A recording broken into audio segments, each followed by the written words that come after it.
Ici, au Parc de Clères, vous avez une mission d'éducation donc, qui est gérée par le service éducatif du Parc de Clères.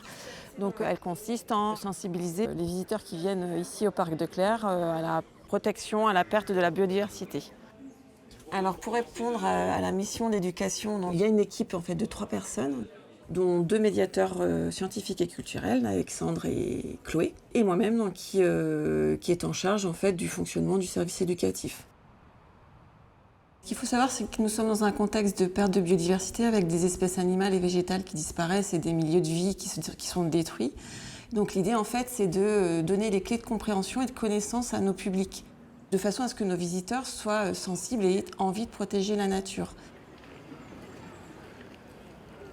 Pour les scolaires, donc, on a différents ateliers que l'on va axer sur les collections animalières et botaniques du parc.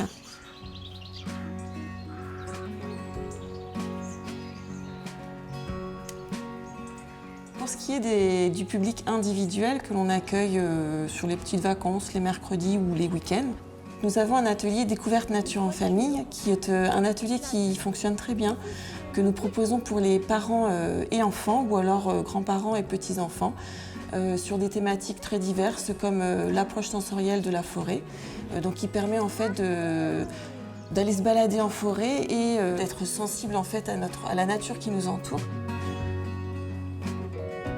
Pour certains types de publics, nous pouvons adapter nos ateliers, notamment je pensais au public en situation de handicap. Et donc nous proposons un atelier nichoir où le public en situation de handicap vont venir construire leur nichoir.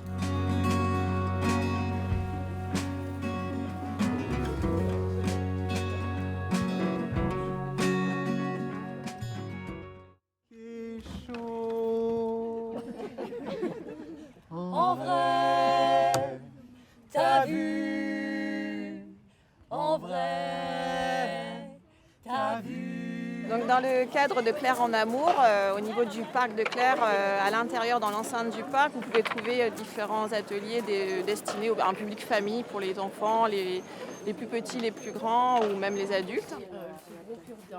On profite de ces temps-là pour passer des messages un petit peu sur les thématiques développement durable. Alors ce qu'on propose ici, c'est on montre quelques œufs. On essaye de faire découvrir aux gens qui a pu pondre cet œuf parmi les quelques oiseaux qui sont en photo ici. Et puis après, on explique un petit peu ce qui peut se passer dans l'œuf.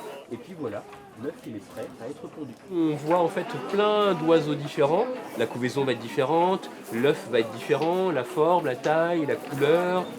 Et effectivement, on aborde la biodiversité.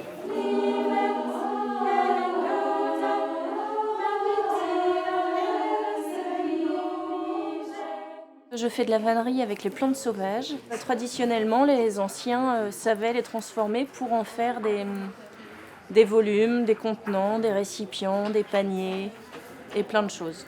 Et moi, je perpétue cette tradition. C'est en rentrant dans la matière qu'on a envie de la préserver.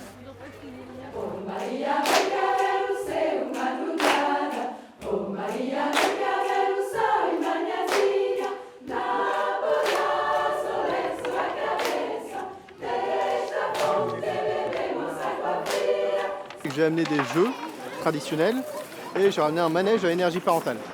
On essaye de nous sensibiliser aux démarches écologiques, justement sur le fait que les parents produisent l'énergie du manège pour faire tourner le manège. Et les enfants, eux, par contre, ils produisent rien du tout, ils se font juste plaisir.